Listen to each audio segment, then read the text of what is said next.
One of the key qualities of an outstanding leader is being able to build outstanding relationships.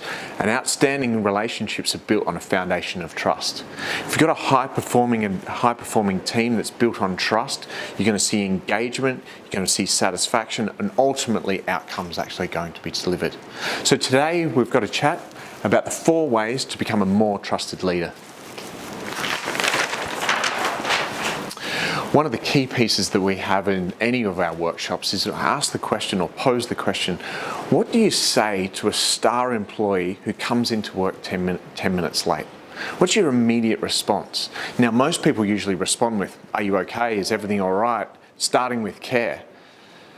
And that's usually the immediate response if we've got a trusting relationship. I then ask the question, if we're going to split that over the other side and think about somebody in your team that perhaps is not performing to your usual standards or is a poorer performer, how do you respond when they rock up 10 minutes late? Now, usually there's a bit of a different mindset that comes up in our mind or our thought process right now. And what that is some of us are actually starting to think about that immediate judgment. Well, this is what they're always like. Another reason why we need to get rid of this person. And I challenge you to think about suspending judgment.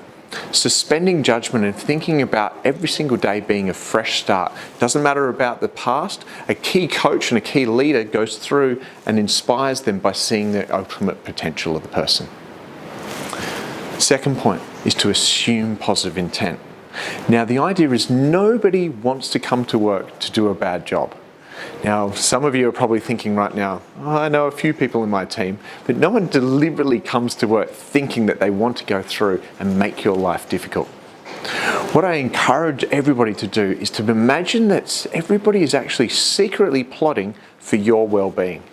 The idea that everybody is actually creating positive rumours about you, about the team, about the business as a whole. So this is about assuming positive intent and believing in their best intent. Third point is about being curious. Stephen Covey, as part of his 7 Habits of Highly Effective People, spoke about seek first to understand and then be understood. What we want to do is really assume curiosity. So what we have here is if somebody's gone through and perhaps lost $1 million, or lost $1 million deal in the business, I'm curious. Please tell me, please explain, how do we lose $1 million?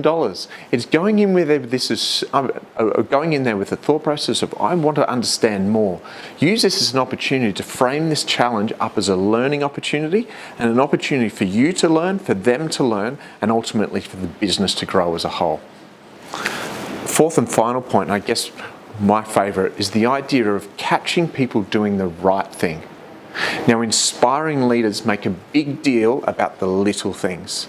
And so what we want to do is change the lens. Rather than going and looking for the mistakes, we want to be looking for ways that we can catch them doing the little things, recognise them for the small growth, for the small contributions, the little pieces, and linking that back to the bigger purpose of how they're actually linking it back to the purpose, the vision of the organisation, benefiting our customers and benefiting the team as a whole. I hope these tips have been quite valuable for you. I look forward to chatting with you in the next meeting.